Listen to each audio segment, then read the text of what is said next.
Today is the third webinar in the Business Success series in autumn, supported by the Productivity Programme, the University of Lincoln and the European Regional Development Fund. And it's in that stage of the business hierarchy of needs, which we're going to look at, which is linchpin redundancy. As always, there are lots of things that you can access through the Productivity Programme and the University of Lincoln. And there's a slide on there that shows you all of those. Those of you who haven't accessed the full width and breadth of this yet, I strongly encourage you to get in touch with the team. If you have something that you are thinking about spending money on, something that you're thinking about investing in, recruiting, a new project that you're working on, speak to the team. If they can't help you themselves, they'll certainly put you in the right direction to help you. So you can certainly get something from them on that. The whole purpose of what we're going to talk about today is linchpin redundancy. And the first thing I'm going to talk about is what is a linchpin. Then I'm going to move on to why linchpin redundancy is so essential to businesses, particular businesses like yourselves that are on this, that are looking to get some kind of order in the business. And of course, what I want to do is give you some key ways in which you can eliminate that linchpin dependency. Okay, and a lot of businesses have more linchpin dependency than they realize, so they need to make it more redundant. And I'm also going to talk through an O.M.E.N example. So O.M.E.N is objectives, measures, evaluate, and nurture. So it's a very simple 4-step process to work on something like linchpin redundancy. And I thought today, rather than just remind you of the process that we talked about in the first webinar, and if you haven't watched the prior webinars, don't worry, this does stand alone.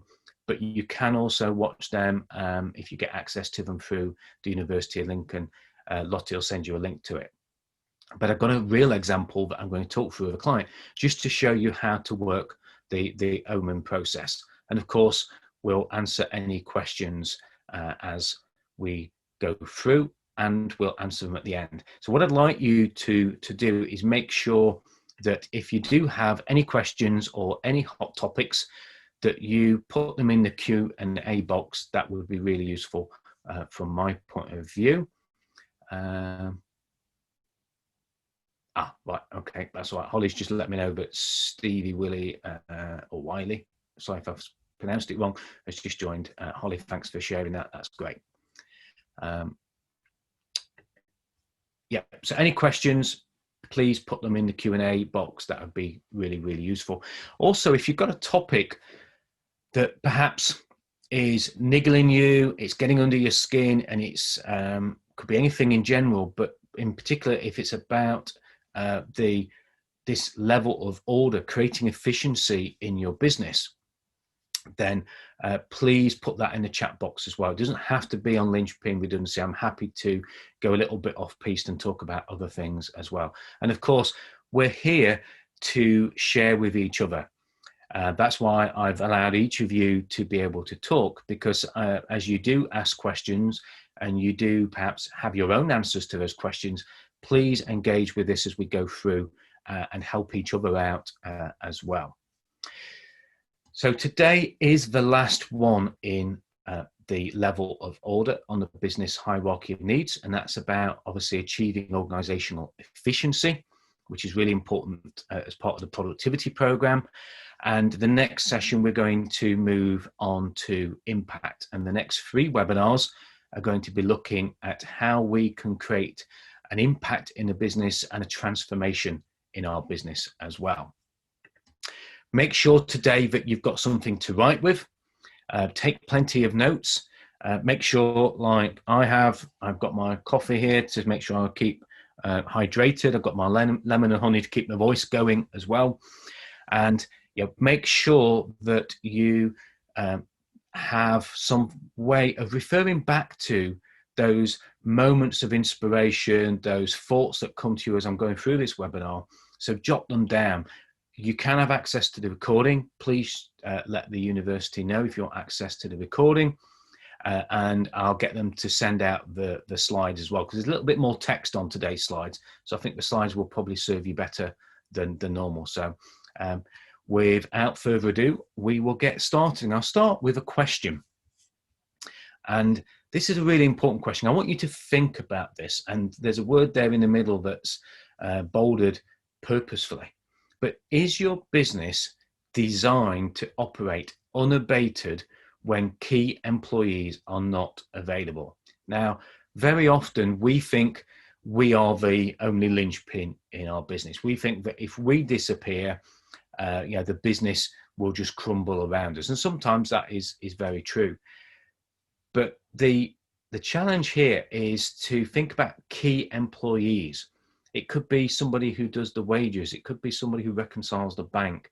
It could be somebody that deals with the yard and bringing in stock and deliveries.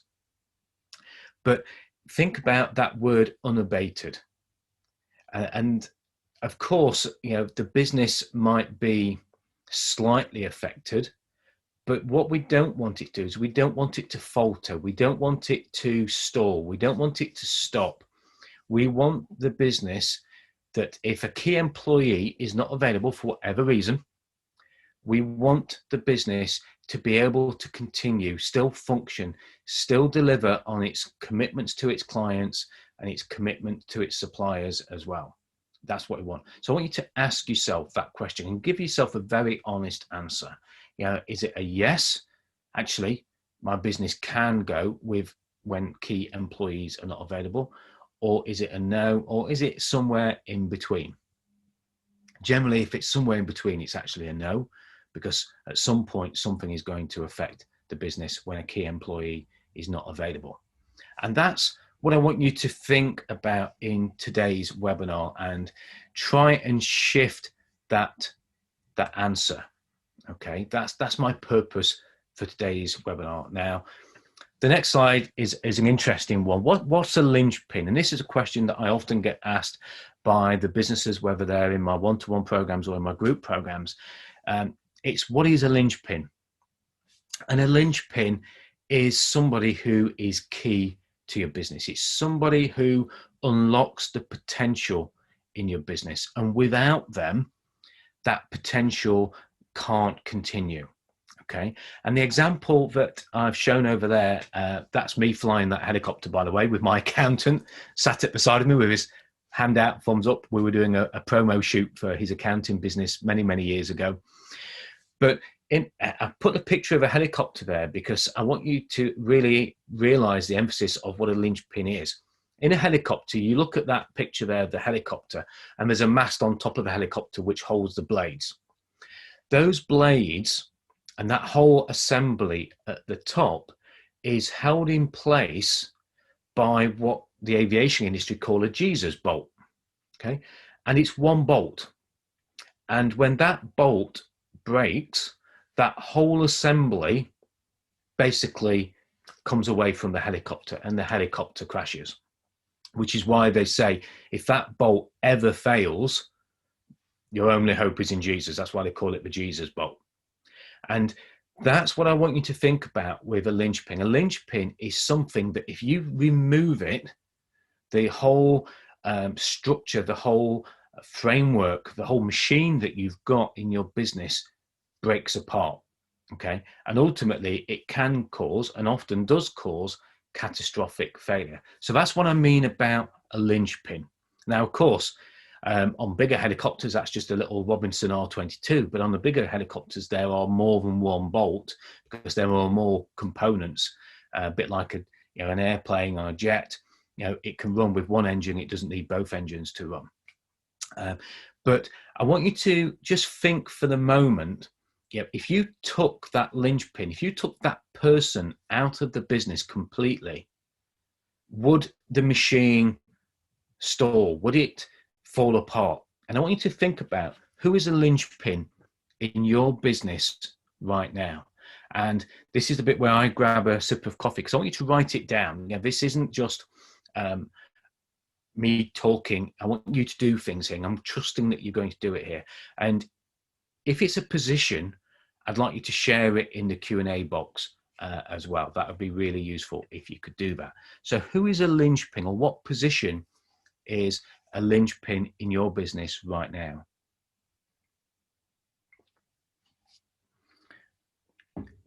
John's just shared a success here. So setting up new business opportunities through pivoting our business to focus on business to consumer market, namely technology and electrical solutions. So thanks for sharing that, John. That's great. So who's a linchpin in your business? Give me some positions. Don't really want you to share names, but you can share a position. Who's a linchpin? Write it down or put it into the Q&A box right now. It might be you, but think a little bit deeper. Who else would you really not want to remove from your machine, your business? Who's key to the operation of your business? Yeah, Peter's put here, me. I've been working on replacement for me. Absolutely. Right. And I know a lot of us will give that answer, me. Both partners, yes. Rebecca, thank you. Me and my husband. And very often, if you are in a relationship outside of the business as well as a relationship in the business, very often that relationship affects that linchpin. So David, optometrist, I think I've pronounced that correctly, dispensing optician support staffs. Yeah, so quite a few linchpins there as a position. Okay, great. So I appreciate you sharing that, and it just shows me that you're all alive there, got a pulse, and still with me so far. So great. And I want you to think about this as you're jotting those kind of notes down. And to help you recognize who a linchpin is, I want you to further develop that list, perhaps, as we go through how you recognize a linchpin. And I just want to start it. I love images. I'm not a big fan of text on slides, so I love images that prompt me about it. So a linchpin is somebody normally where everybody else loves them to bits and they take their problems to them. Okay. They're the ones that if they need something fixing, even if it's something simple like the printer's broken, these are people that other people turn to, okay? And they turn to in all circumstances. They might be a group of people, so it might be a department, it might be a section, okay? These people are also the people who unlock potential, okay? So they are people that you see as really important for the growth, for the success of your business. I've just got a client down in Bournemouth who's just set on a consultant sort of contracts manager to manage some projects. And they've said, oh yeah, we don't know how we'll ever do without this person. Well, that's not the right thing to be saying. Okay. So normally they're the key to the future as well as they are a key to how the business functions now.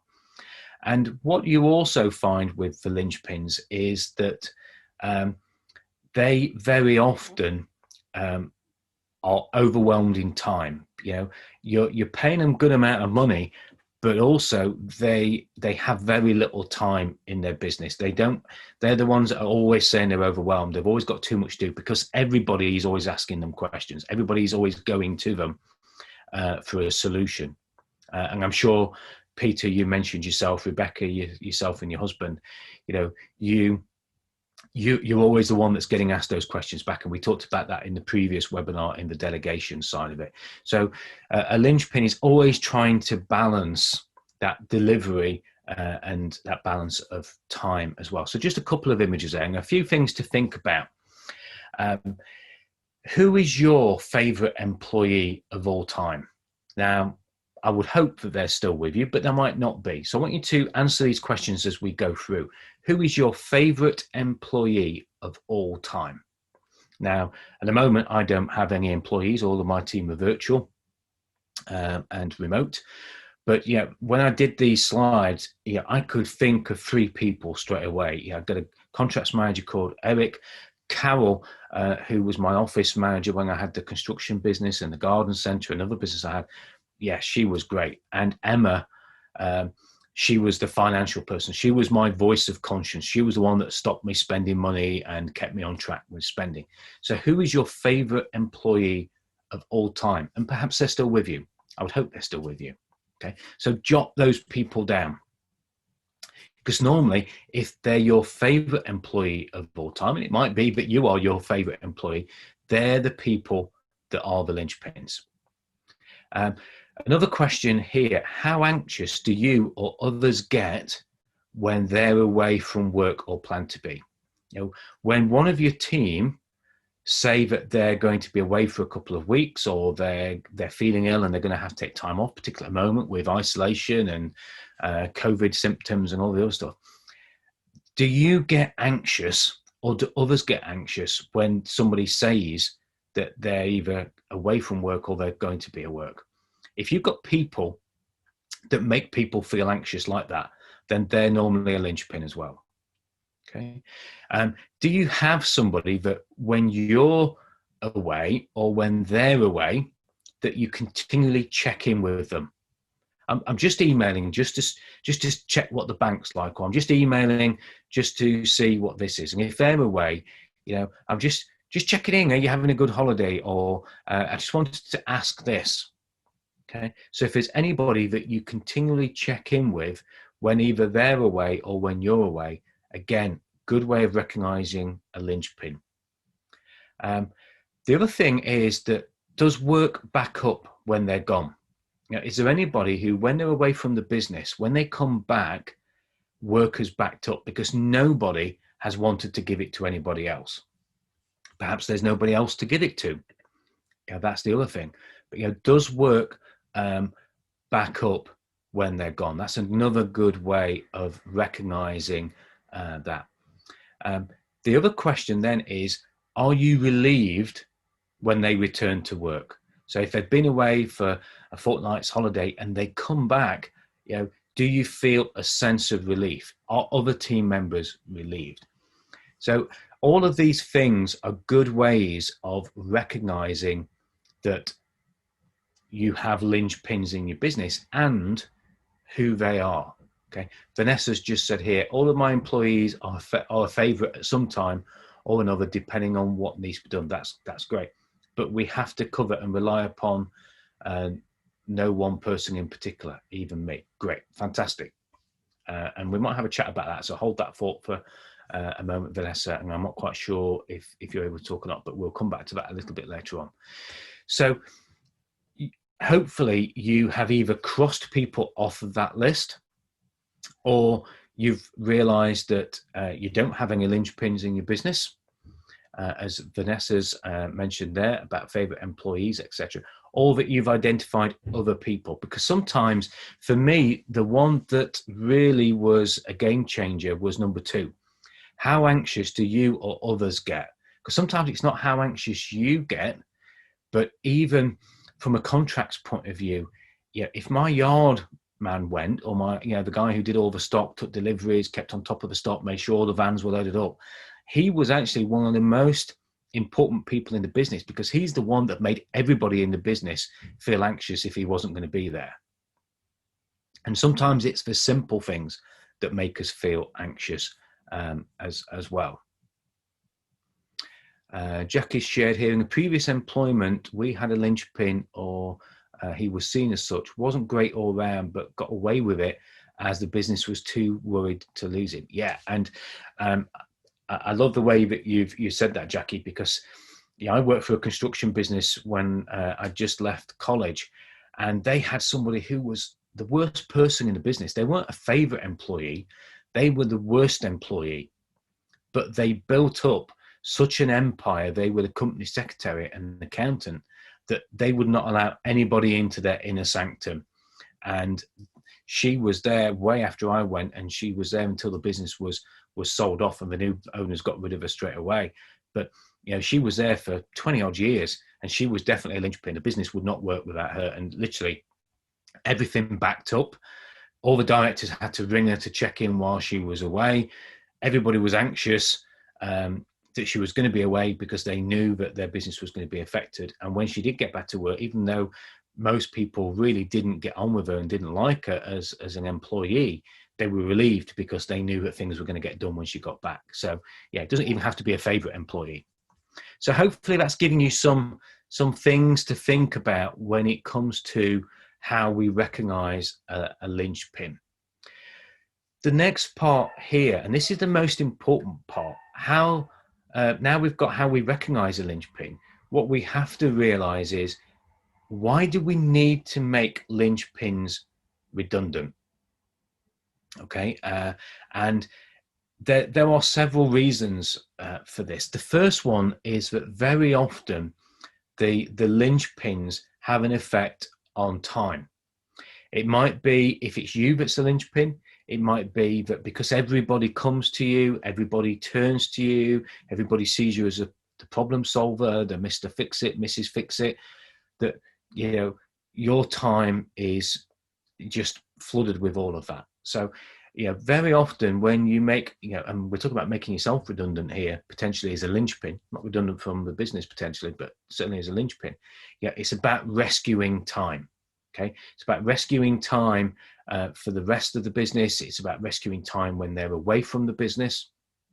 Of course, we want as well for the business to feel a team effort, that everybody's there supporting, helping, and that no one person is really having a damaging impact on the business, whether it's by being a great employee, but by being a linchpin that the business can't do without, that has a damaging impact. Or as I've just shared in the story, that you've got somebody like Lynn was, where the damaging impact was not just her linchpin, but the fact that the business just really wanted to get rid of her, but couldn't. Okay, so we want, you know, the business to feel like everybody's pulling together. The other thing that we want to be aware of is that very often, and again, I use Lynn as the example, very often these linchpins, either consciously or subconsciously, are setting themselves up to be the heroes in the business. They're power building, they're empire building. Okay, they're trying to show that nothing can happen in this business without them, or nothing can happen in this particular department or task without them. So they're looking, you know, and it's a human nature to look after our own jobs and our own positions.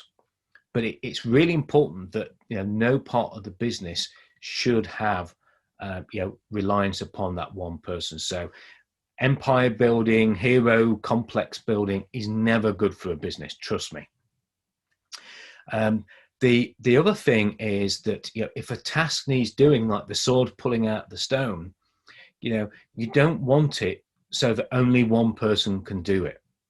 Okay, no one task should rely upon one person in the business for a business to have order and for it to be efficient. Okay, and the other thing is, you know, we talked in the last webinar about the queen bee role. Okay, and you know, I love my bees. I'm a beekeeper. I love my bees, and that's a photo of one of my hives there. You know, when you open up the hive is so efficient in what it does because the whole function of the hive is the priority of every single bee in that hive. And that's why it's important. We want it to feel a community. We want it to feel like everybody has their part to play. Okay, everybody has a drive and a mission to support that queen bee role, that role in the hive of helping the queen lay the eggs so that the hive thrives and succeeds. So just a few images there to help you think why linchpins need to be made redundant. And I want you to think about this as you go through. Why in your business does it need to remove linchpins? Okay, if you have them, that is. If you don't, then great. But it's something to be aware. If you don't have linchpins at the moment, some of these things are things to be aware of, because they might not be there now, but they could come in the future. And new people very often can be the next linchpin that you need to make redundant, as I was talking about with the firm down in Bournemouth. So we need to look at efficiencies. We need to look at balance in time. Okay, you need to balance your time and have your time balanced, and other people in the business need to look at their efficiency and how they spend their time. So that's really, really important. Making linchpins redundant is really, really vital to executing your service, your product, whatever your business does. That execution needs to be effective. And to be effective, it needs to be consistent. And that's another reason to get those linchpins within the business. As I mentioned, to protect and serve the queen bee role. Now, the example I've given there is quite a morbid one, but an accident and emergency centre. If you think about a hospital, when they get a significant event, and let's say let's go for a dummy. It's a role play one, and they're pretending that there's been a train crash. Each of them knows what their role is to play, but also they know that they can take on other people's roles, and it's all hands on deck. Just because somebody is the surgeon doesn't mean that they're not going to, put their hands on somebody's chest and save somebody's life if that's what's needed. So, at the end of the day, we've got to protect that queen bee role of our business. We've got to look at what our core business is and make sure that every person on deck is there to protect it and serve it. Okay. Very often we think, and Peter, you mentioned this at the beginning, and Rebecca, likewise, you thought it was all about you. And if the business is all about you, then a couple of things. It doesn't have any value other than the value, because as soon as you take you out of it, the business crumbles. And I see that in many businesses that I help get either sale or investor ready. Nobody's going to invest in a business if the business rotates and revolves around you. So, you've got to look at that. The other thing is, if you ever look at getting investment in your business or selling part of the business or selling all of the business, I can tell you that the due diligence, you take yourself out of the business, you have a plan of replacing yourself, but actually the investors or the due diligence process, they will really dig in deep and they will find those other linchpins for you. They will work out who else things revolve around in the business.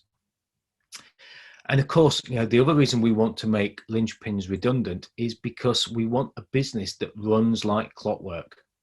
We want a business where things happen. It feels like a well-oiled machine. It's got order. If we want to move to that next level of impact, we need to master this level of order so that our business runs like clockwork. So, does your business run like clockwork? Okay. And the other reason for getting rid of these linchpins, and I'm not talking about, don't get me wrong, I keep saying get rid of linchpins. I'm not talking about just making everybody, firing everybody in your business. It's about taking the reliance upon that particular task and that role away. But it helps you scale and grow. And very often, if you're wondering why your business isn't growing as fast as you wanted it to, or it's not scaling as you wanted it to, very often it's being held back by those linchpins, perhaps a little bit further down the line, as well as the linchpin of you. So that's why we need to make those linchpins redundant. It's really important to the success and the progress and the efficiency and the growth of the business. Okay. And there's some real key things there that you need to think about. Just going back to the Q&A, Jackie, you've said there in a previous employment you had a linchpin, or you were seen as such.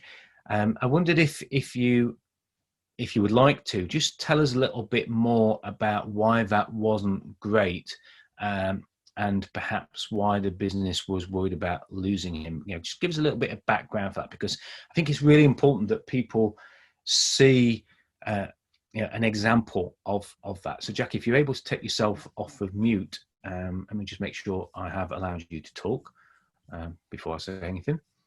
Hi, Simon. Hi there. How are you? Yeah, good. Thank you. Good. It was an interesting one. He was a software developer and was very much at the heart of this amazing piece of software that we had. But he Yeah, was just a rubbish people manager.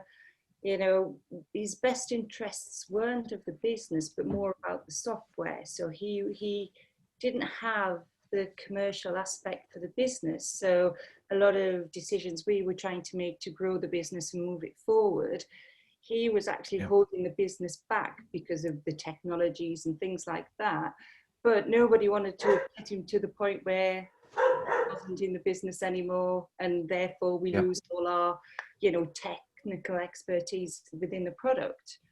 But what was yeah. interesting was a couple of years ago, that company that I used to work for was acquired, and he was one of the redundancies, and they've never looked back. So Yeah. that's my example. Does that help? Yeah, and thanks. Yeah, it does. Thank you for sharing that. And I just want to ask you a question because I think it's an important thing to ask as you were talking there.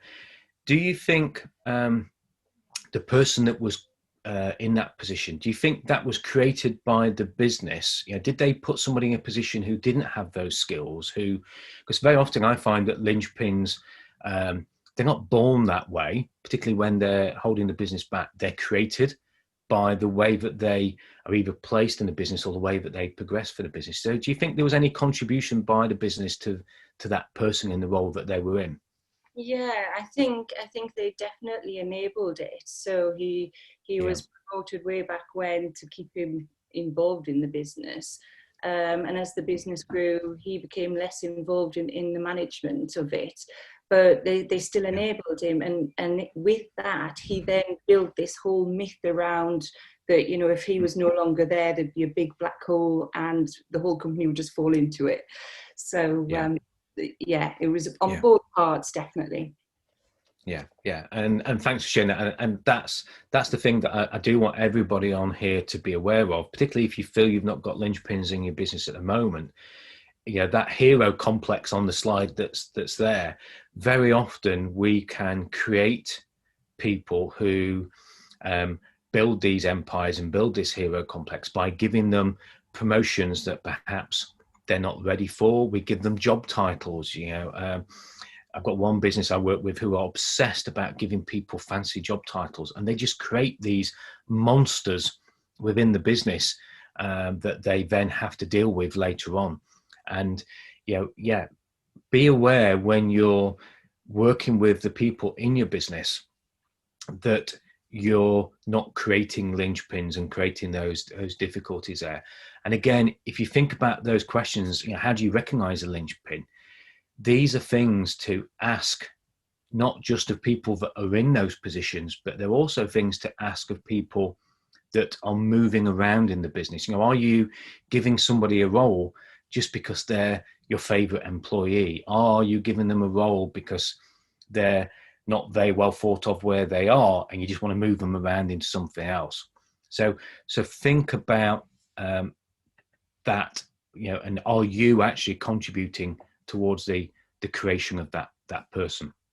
And thanks, Jackie. Thanks for sharing that. That's really, really useful. If anybody has got any questions about why we should make linchpins redundant, and obviously Jackie told a story there that when the company was taken over, I think you said that that person went.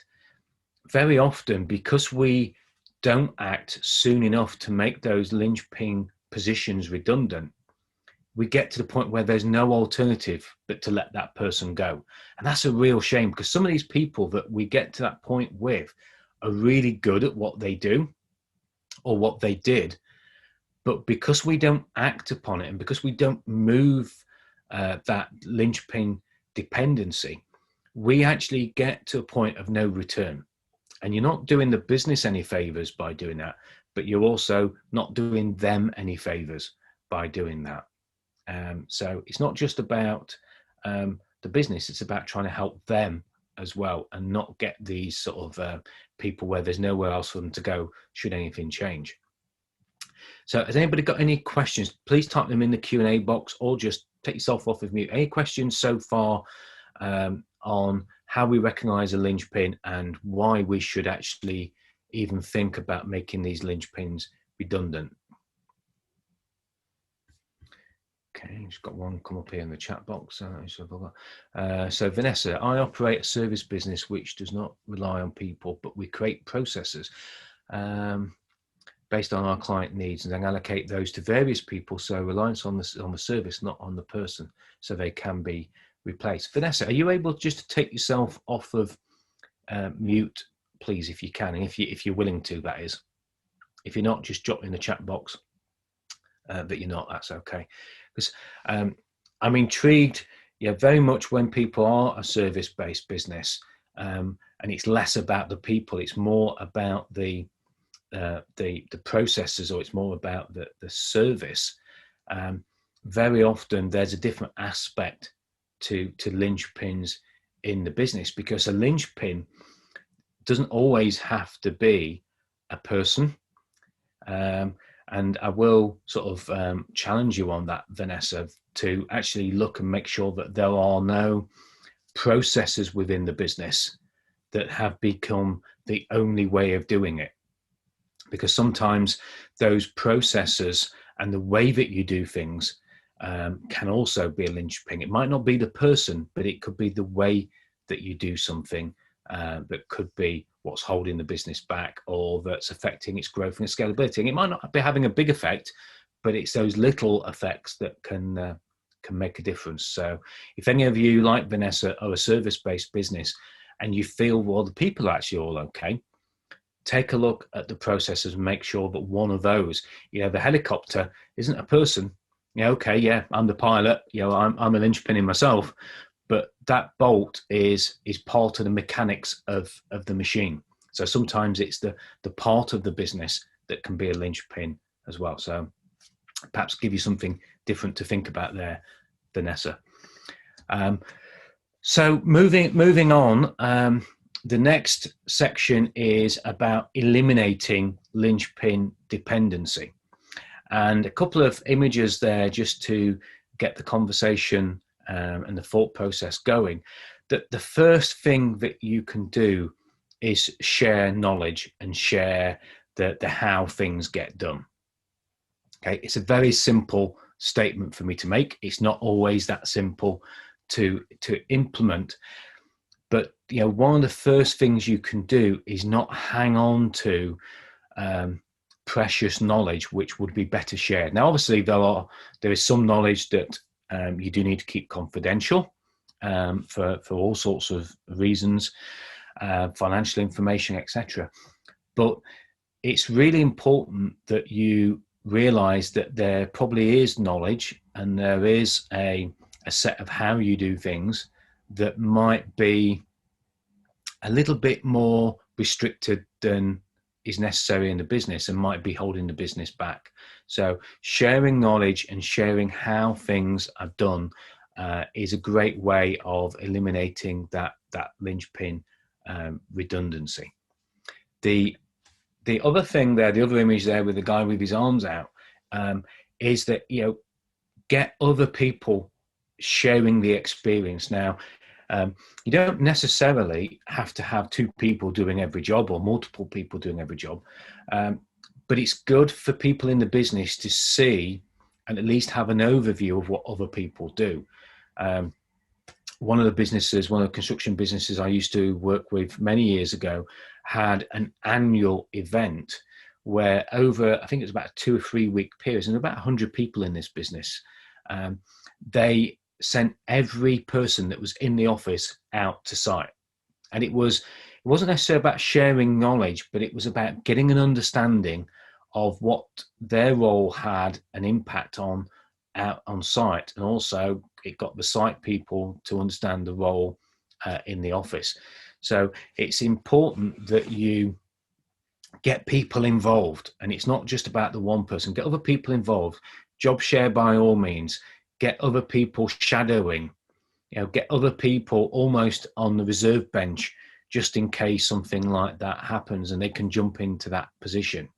Okay, so think about the people. The other thing is, and this is why I mentioned the processes. The other thing on the very far right hand side, as I look at it, is a how-to manual template. Now, in all of my businesses that I've built and sold, I've always built a sort of standard operating procedure, how-to manuals, I call them. And that how-to manual documents how things are done. And the good thing with that is that if somebody is off, even if nobody else really does do their job or know that much, normally you can go to the how-to manual template and somebody can work through it. If the how-to manual is good enough, somebody should be able to follow it. Now, if you think about McDonald's and other franchises, whether you agree with it or not, their success isn't built on the quality of their product always. It's built on the processes and the fact that anybody in a business with an element of skill, and different levels have different skill levels that are needed, but anybody can go in, pick up that manual and do that job according to that manual. And Peter, you mentioned ISO. If any of you have gone through any kind of quality assurance, you understand that part of that is documenting how things get done. And very often you do it for things like ISO, but actually there are other tasks, even things like answering the phone. I had a how-to manual template of how to answer the phone, how to log on to the bank, things like that. Where are the passwords for the bank? Where's the check-in card so you can log into the bank? So you can eliminate linchpin dependency by sharing knowledge, sharing it out amongst people, getting people to shadow, getting people to even have an insight to what somebody else does, and documenting those procedures. But as I said, when Vanessa put a comment up, if you document it and you have a process, be careful to review it. And Vanessa's just put a comment up there in the chat box. I think most of you can see that. But you need to review your processes, because if you don't review them, the process itself can become the linchpin. Now, if we're going to eliminate linchpin dependency, a few things here. Make it about the systems and the processes more than the people. So great, Vanessa, I wrote that slide even before you put your comment up, so I'm glad you reconfirmed that.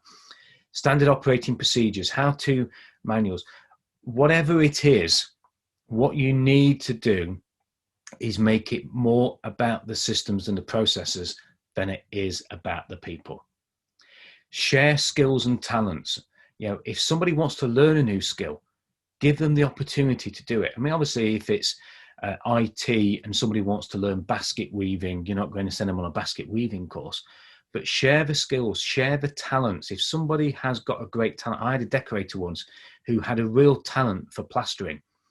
He didn't want to be a plasterer, but he got a talent for it. So we encouraged it, and we always had it on reserve, so that if the plasterer ever didn't turn in, Dave, the decorator, would show up and he would do some of the plastering. Balance the team. Okay, make sure, look at your team and make sure the team are the right people in the right roles. That example that Jackie gave us quite clearly wasn't the right person in the right role. It might have been the right person at a particular moment, but it wasn't the right person in that role at the time. And it is about doing the job right as well. They've got to be committed to doing the job right. What they shouldn't be is committed to disrupting. Okay, that's really, really important. The other thing to eliminate it is take some time, and you've heard that old cliche of working on the business, not in the business, but you do have to make sure that you and others in the business occasionally get time to go up to that 30,000 feet view and look down at their business, look down at their task, look down at their department, okay? And they have that bird's eye view of the entire business. How does their department, how does their process fit with somebody else's? How are things working? How's that whole clockwork machine moving? Okay. And what you need to do, and I've put there fictional, I'm going to change that just for the benefit of the slide. That's a bit of spell check there. Sorry about that. That should be functional. So to eliminate linchpin dependency, what you have to do is you have to build trust. and you have to build a functional team. If any of you feel that your team could better function, investors in people is a great thing to take it through. But also there's a great book by, I want to give his name, spell his name or pronounce it correctly, Patrick Lencioni, called The 5 Dysfunctions of a Team. And that very base layer in a team is trust. Yeah, very often, if there's a problem with a linchpin, there's a lack of trust somewhere. There's a resentment. Okay, there's a lack of conflict. Jackie mentioned that person that was in position there. Very often, what I mean by lack of conflict is that people won't challenge that person. Okay, and a functional team should have conflict. It should have people that stand up and say, "I'm sorry, Bill, but I don't agree with that. I think Jane's right." So there needs to be some trust, and there needs to be a functional team there. And as always, align the team to the mission, the purpose, and the values of your business. Every person should be in it for that mission, for that purpose. Of course, they're in it for themselves as well. That's why they come to work. But we don't want them to be fighting against it. We don't want anybody in the business who isn't aligned and who isn't supporting that mission. And very often, when you get people who aren't completely bought into the purpose and the mission of the business, I can bet you there's some kind of linchpin dependency on that person. 9 times out of 10. I bet you can think of somebody perhaps in your business or in a business that you've worked in the past or business that you've had in the past where you knew that they weren't fully aligned with where the business was going. And if you look at them, they were probably a linchpin in there as well. So moving on to the O.M.E.N. I just want to give you an example here. And this actually is an example of a company that I worked with some time ago, and I've got some notes here to help me, who weren't a product. They sold a service and they sold data. They sold data lists for things like email campaigns and telesales campaigns and things like that. And they had an issue of taking, obviously, data from all these different sources and putting it into lists and making sure that the data was kept current and they were up to date with latest advancements in technology. The problem that they had was that in the collection of that data, there is a knowledge of how to store that data, the legislation around data. So there was a real linchpin dependency, not on one person, but actually on the business owner themselves, because they felt they were the only one that had got to keep on top of it, but also the team that collected that data. There was actually a team linchpin dependency where everything had to go through that team. And if the team decided they were going to down tools for a bit, or they got something that was more important, then you've got the bottlenecks and the slowdowns that we've talked about in the past. So let me now set the scene. Let me give you a way of working through the O.M.E.N here. So the first thing we did is we set an objective. And the objective that the client set was that they wanted to remove the dependency on that particular team. They called it the curation team. Okay. What they found was the team were responsible for 80% of the work on the data, okay, by validating it. And they needed to remove that exclusive dependency on that team. Okay, so that was the objective. Okay, and the objective initially was to cut that 80% in half. So only 40% of the business that they did was dependent on that particular team. So they tried to cut it down to 40%. So that was the objective. The measurement was that what they wanted to do was track the number of updates that the team had worked on over the updates that were needed. Okay, so, and they did that every single day. So every day they had a set of requests that came in for the updates on the data list, and they would measure how many of those updates were put through that one particular team. Okay, and that's the way that they measured it, and that's the way they looked at it. Then they did a weekly review of that, and that was the evaluation. They looked at the data daily, but every week they would look at it, evaluate the numbers, and then they tracked how it was performing against that objective. And once a week they had a meeting with the team and with the rest of the team that processed it, and they evaluated it weekly. The nurture, this is something that is quite difficult when people are working this O.M.E.N process, because if you're going to make change in your business, if you're going to work on something like this, objectives, measurements, evaluations, we're probably all aware of that, but we've got to get the buy-in of the team. So the nurture, the first thing to do was to get the team to let go and give you the reasons why they needed to let go. So we had to get the team to see the benefit to them of putting less dependency on them. Okay, so we had to get them to see the benefit for themselves first, and then we showed them the benefit to the business. So we had to get their buy-in first.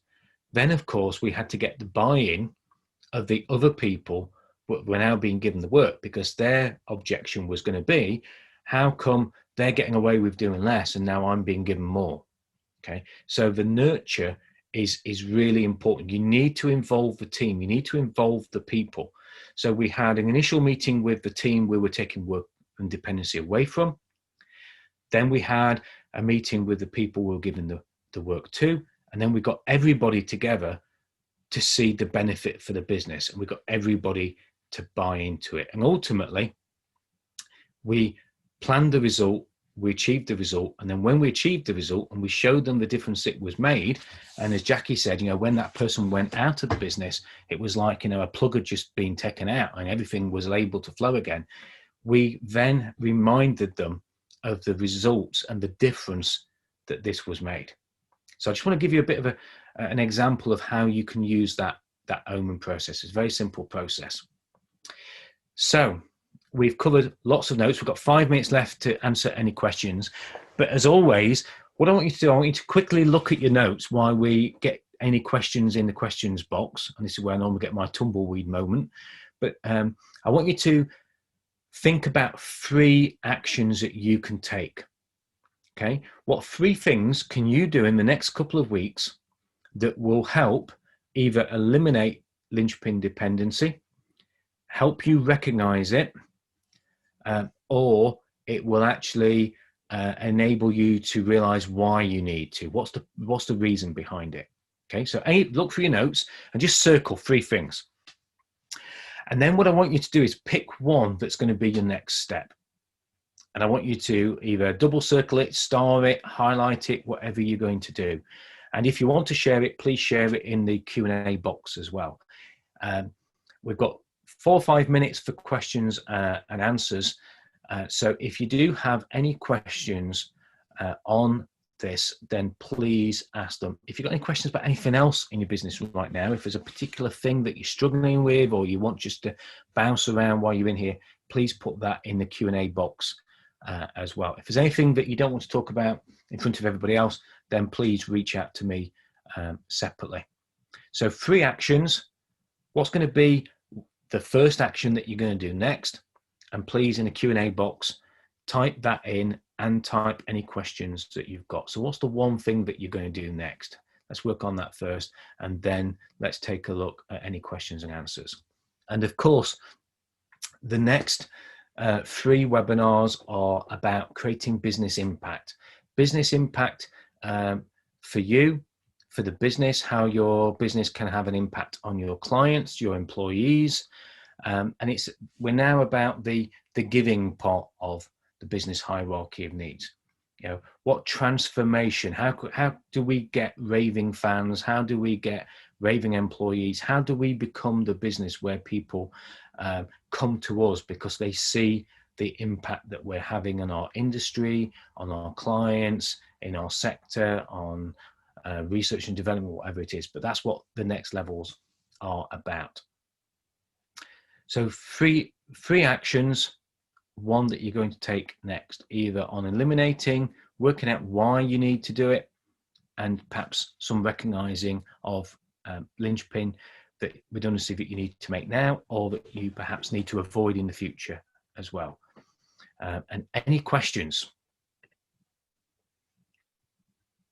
And I really appreciate the couple of you that have shared some things there as well. Peter, I've started this process. My challenge is drivers' experiences near always them and those, and I'm including my drivers more in how the business is run and how they're taking this on board. Peter, do you want to take yourself off of mute? And is that a question? Is that a comment? Just explain a little bit more about that. Okay. When I came into the business 18 months ago, a lot of the comments I got back from drivers was, we're just bums on seats. No one listens to us. We have some good ideas. Yep. Coming from an IT background, we're developing websites and working with teams around the end product is what the client wants. And programmers and the clients were very much involved in it. I felt that that was a negative attitude for the drivers. So I've included the drivers from day one. I listened to the comments. We have an open channel through Slack where they can comment. I have a debrief with them every Friday when they arrive in the yard. I spend time with them. I'll even sit in the cab and go on some day trips with them so I can understand the job from their point of view and explain my job to them. Now, we have legislation on our side which says our vehicles must be examined at set periods. Yeah. Because the drivers are involved in moving the trailers and the units around, I've actually given 2 drivers the responsibility of making sure the trailers are where they need to be for examination, and another driver to look after the units. I look after that as a qualified transport manager, but I bow to their knowledge of where the truck's best placed to go for the examinations. Yeah. And it's been working very well. We're very compliant. And I'm finding the more I give them, I'm not just giving it willy-nilly, I do think about it carefully. They respond really well. Good, and they should do. And you always get somebody who won't, and still sees. I come from the construction industry, and it's very much site and office. The people on the site believe that nobody in the office understands, and everybody in the office thinks everybody on site is just a pain in the rear end and out to make their day an absolute nightmare. And calling up at 4:30 for materials that they want the following morning. And the only thing I would suggest that you think about, Peter, because you said the linchpin really in the business is you. Are there other people in the office that you said you go out and you see these drivers, like with the construction company I worked with some time ago? They sent everybody in the office out to experience what it's like on site. Are there other people that you think would be beneficial to just show that junction and that joined up thinking between the office? Could you send somebody out other than just you with the drivers? And what about putting the drivers? I know Ballard's, we talked about this before the session started. Ballard's a client of mine some years ago. They did it the opposite way, and they got drivers to spend a day in the warehouse or in the office. Some of them, is there a slightly different way that you could introduce that, do you think? Yes, and at the moment we have a yard with no office. We hire a yard. My plan is to buy a 6-berth caravan, temporary office for the yard, where we can have debriefs. I can go there and do some of the paperwork I do and show them on the computer exactly what I have to do compliance-wise. I also have another transport manager. Although I'm qualified, I actually pay to have a contracted transport manager to oversee what I do, sort of belt and braces. My plan was always to build a business and then pull out. So I have a transport manager who's under contract. Good. And she is helping my drivers. Good. It means that on the compliance side, I'm not the only one, and I can take a day off. Yeah. But she's also, and that's a good point. Sorry, Peter. Just to, I'm just conscious that there's a valuable lesson in what you just said there, because sometimes the removing the linchpin doesn't have to be somebody within the business that takes on that role. You can, as you're doing with that compliance and that transport manager role, you can bring in outsource resources to remove that linchpin as well.